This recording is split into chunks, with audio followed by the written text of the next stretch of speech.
Welcome to another unboxing. We have 4 WWE Wave 2 boxes by the Loyal Subjects to open. Although deemed Wave 2, these are actually from the Chinese blind box release, which differs from the windowed box release, which is chase variant heavy, but it's a welcome return to the blind box format. Subscribe now and strap in, this is going to be a long one. You actually think The Rock gives a monkey's nutsack what Pepe Le Pew number 1 and number 2 have to say? There are 9 in this release to collect, 5 being from the Legends era,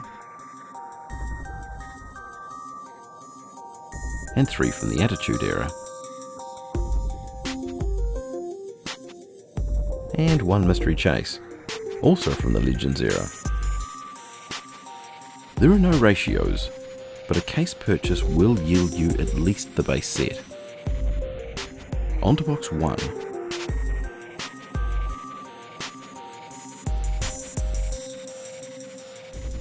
It's Andre the Giant.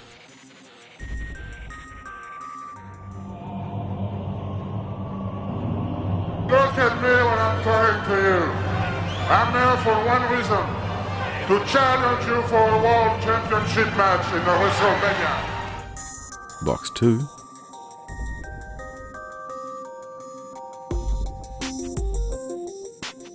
It's Hulk Hogan.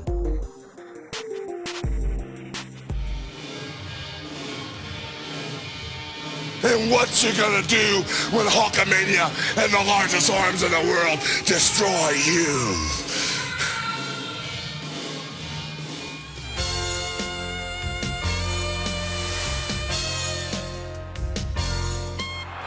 Look at the stare of the champion against the challenger.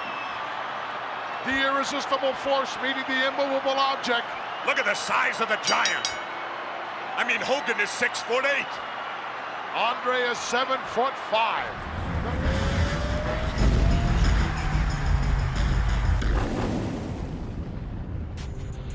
And box 3.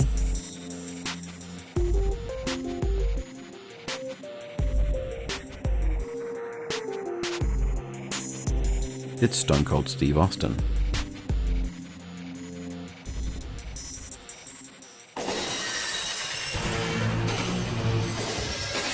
Austin 316 says I just whipped your ass.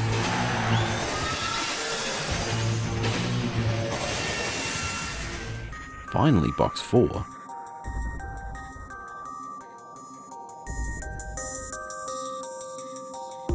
It's The Rock.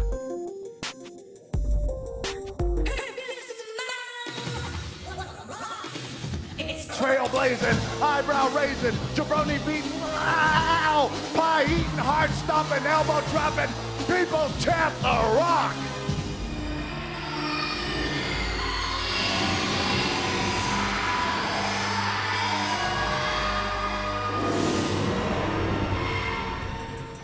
With almost full articulation, this wave is easier to stand than the previous. For the most part. But posing is still heavily restricted, and with the Loyal Subjects pushing the playability, it's really not to the extent boasted. There's also a lot of double dipping in this series, although at least the Andre and Rock variants have differences, and the Chase Flair variant robed. But the Hulk Hogan differences are a repaint of his do-rag and a tearaway shirt accessory, where an NWO Hollywood Hogan variant would have been far better. Compared to Wave 1, these are slimmer and more defined, with a far better head sculpt, and some welcome additional articulation in the waist. But being so drastically different, the two waves appear as if they're from entirely different companies. And the differences don't just stop there either. Even the collector cards are smaller, which isn't a problem, unless you bulk purchased standard sized card protectors, as this will require the acquisition of smaller sleeves for the fastidious collector. Overall, this is a good series, even if released in 2020 only in China until now. And if you feel you need these, they are still available, but only from the Loyal Subjects website. They are a welcome return to the action vinyl format that set the Loyal Subjects apart from the rest, as they've almost entirely walked away from their own game-changing and unique IP. But for now, that's all we have time for.